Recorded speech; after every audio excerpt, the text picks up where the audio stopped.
আজকে শেষ আটের গ্রুপ বি এর খেলার পাকিস্তান এবং ইংল্যান্ডের যে ম্যাচটা হইল, আমরা ম্যাচটা দেখতেছি। ইংল্যান্ডের মোটামুটি জয়ের দ্বার প্রান্তে 5 রান লাগে হচ্ছে 12 বলে। এই পাকিস্তান আর ইংল্যান্ডের যে খেলাটা, এটা কিন্তু খুব দুর্দান্ত একটা দল, মানে দুইটা দলই দুর্দান্ত।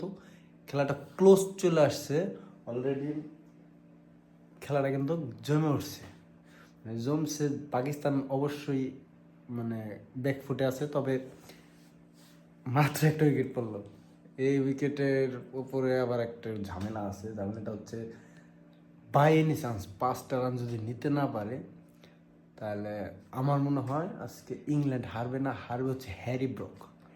হ্যারি ব্রুক সেঞ্চুরি করার পরেও এই ম্যাচটা জিততে পারতেছে না। মাত্র 165 রানের টার্গেট ছিল, যদিও পাকিস্তানের বলার ওয়ার্ল্ডের মানে টপ ক্লাস বলার হয়ে থাকে সব সময়, মানে শুরুর থেকেই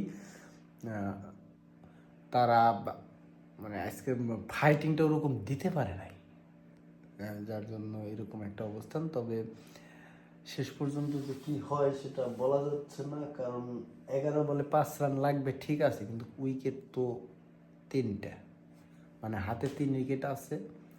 বাকিটা দেখি আমরা কি হয়।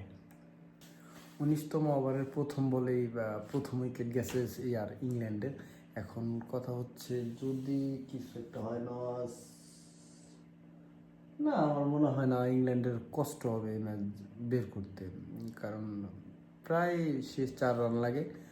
আর হচ্ছে উইকেট 3টা আছে, উইল জ্যাক ভালো ব্যাটিং করতেছে আজকে। মানে হ্যারি ব্রুক তো ভালো খেলছেই, সেঞ্চুরি করে গেছে, কিন্তু উইল জ্যাক আপাতত মাঠে আছে। যদিও সে একজন বোলার, তবে তার এই বিশ্বকাপে ভালো ব্যাটিং করছে। নওয়াজ 9 বলে লাগে হচ্ছে 4 রান, 9 বলে 4। দেখা যাক পাকিস্তান জিতবে কি না, মনে হয় না জিতবে। তারপর আমরা দেখি কি অবস্থা হয়। পরবর্তী বল করতে যাবে মোহাম্মদ নওয়াজ। না, এটা ডট। ওরে ভাই, ক্লোজ ম্যাচ হয়ে যেতেছে। 4 রান লাগে 8 বলে। এই 2টা বল ডট দিতে হবে, সাথে যদি আবার আর একটা উইকেট পায় তাহলে মোটামুটি ইংল্যান্ডের অবস্থা খারাপ হয়ে যাবে। মানে ইংল্যান্ডের সমর্থক যারা আছে সবাই ইয়া করবে, হ্যারি ব্রুকের জন্য খুব কষ্ট পাবে যে এত ভালো একটা ইনিংস খেলার পর ম্যাচটা জিততে পারতেছে না বা জিততে পারে নাই, এরকম একটা সিচুয়েশনে ক্লোজ ম্যাচ। এরকম ম্যাচ আসলে বাংলাদেশে যদি হইতো তাহলে বাংলাদেশ হারতো, মানে আমার কাছে মনে হয়। তারপরেও বাংলাদেশ তো সবসময় ভুল ধরার চেষ্টা করি, খুঁজি যে বাংলাদেশের খারাপ খেলটা ভালোটা আমার চোখে একটু কমই আসে। তবে বাংলাদেশ এবার হয়তো বা টপ